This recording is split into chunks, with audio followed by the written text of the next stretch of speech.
Page number 42, second Roman and third question. So function అనేది ఇట్లా ఇచ్చారు ఫంక్షన్.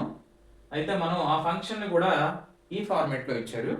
సో మనం ఏ అండ్ బి వాల్యూస్ కనుక్కోవాలి, ఏ వాల్యూ బి వాల్యూ కనుక్కోవాలి. ఈ క్వశ్చన్ ఆల్రెడీ 8 మార్క్స్లో మనం చేసింది. అక్కడ a x square plus b x plus C కనుక్కోవాలి, ఇక్కడ ఓన్లీ ఏఎక్స్ ప్లస్ బి కనుక్కోవాలి. అది చేస్తే ఇది చాలా ఈజీ, ఇది చేసినా కూడా అది ఈజీ అనిపిస్తుంది. ఒకసారి చూడండి ఎలా సాల్వ్ చేయాలి. Solution therefore given f of x తీసుకోండి, f of x equal to a x plus b. నేనేం తీసుకుంటానంటే f of x equal to y అనుకుంటాను, దేర్ ఎంప్లాయిస్. సో ఇదేమవుతుంది ఇప్పుడు f of x ప్లేస్లో పెట్టండి, there implies y is equal to a x plus b. ఇది equation 1 అనుకోండి, ఈక్వేషన్ నెంబర్ 1. అంటే వాళ్ళు ఇచ్చింది మనం f of x అని తీసుకొని మనం let f of x equal to y అనుకుని ఆ y ని ఇందులో పెట్టాను. f of x అంటే y కదా, ఈ y ని పెట్టి రాశాను అంతే పైన ఉండే equation. So and also given f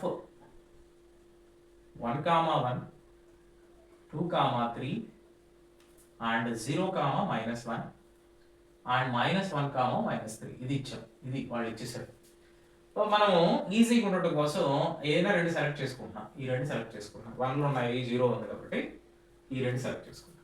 ఇది x అనుకోవచ్చు, ఇది y, ఇది x, ఇది y, అంతే కదా. మనం సెట్లో ఒక ఆర్డర్ పేర్లో ఇప్పుడు ఒక ఆర్డర్ పేరు ఇలా ఉంది, x, y అంటారు.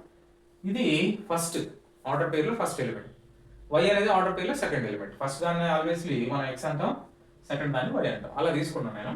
ఈ రెండే తీసుకోవాలా సార్ అంటే ఏవైనా తీసుకోవచ్చు. ఈ రెండు తీసుకుంటే మీకు సింప్లిఫికేషన్ చాలా ఈజీ అవుతుంది, ఆన్సర్ వస్తుంది.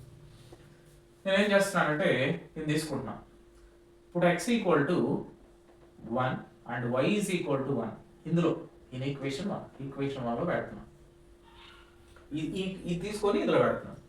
సో దేర్ఫోర్ ఈక్వేషన్ 1 ఎలా మారుతాయి అంటే y is equal to, y అంటే 1 కదా, a ఇంటూ 1, x వాల్యూ కూడా 1 ప్లస్ b. సో ఏమవుద్ది, a plus b equal to 1 అవుద్ది. అంటే a plus b is equal to 1, దాన్ని ఈజ్ ఈక్వల్ టు 1 అని రాసుకున్నాను అనుకుని అలాగే వచ్చండి ఈక్వేషన్ 2 ఇది. సో తర్వాత నేను ఏం చేస్తున్నానంటే ఇందులోనే తర్వాత ఏం చేస్తున్నాను నేను ఇది తీసుకెళ్ళి, so put x is equal to 0 place and y is equal to -1 అని చెప్పి తీసుకుంటాం ఇన్ ఈక్వేషన్ 1. సో ఏమవుతుంది, x ప్లేస్లో 0, y ప్లేస్లో -1 తీసుకెళ్ళి ఇందులో పెట్టాలి. ఈక్వేషన్ 1 ఎలా మారుతుందో చూడండి. x అంటే y value first -1 is equal to a into x అంటే a ఇంటూ 0. ఇక్కడ ఒక వాల్యూ పోయింది అందుకని 0 ఇది తీసుకున్నాను. ఇది కూడా తీసుకోవచ్చు, సింప్లిఫై కొంచెం 2 స్టెప్స్ ఎక్స్ట్రా వస్తాయి.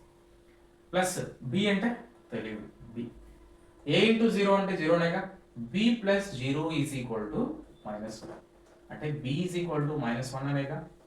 ఇది ఈక్వేషన్ నెంబర్ 3. ఇది తీసుకెళ్ళి ఇందులో సబ్స్టిట్యూట్ చేస్తే వాల్యూ వచ్చేస్తుంది.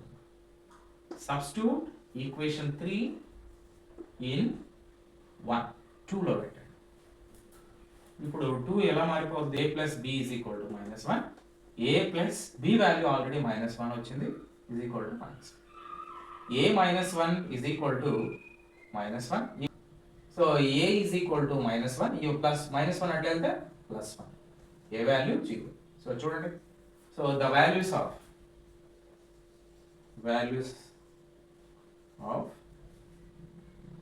a is equal to 0, b is equal to -1. Required values ఇవి. చూడండి ఎంత సింపుల్, ఎంత సింపుల్ కదా. సింపుల్గా ఖచ్చితంగా అనిపిస్తుంది మీకు సింపుల్ ఖచ్చితంగా అనిపిస్తుంది. సో దీన్ని మీతో పాటు నలుగురికి షేర్ చేయండి, ఓకేనా. See you in next important problem.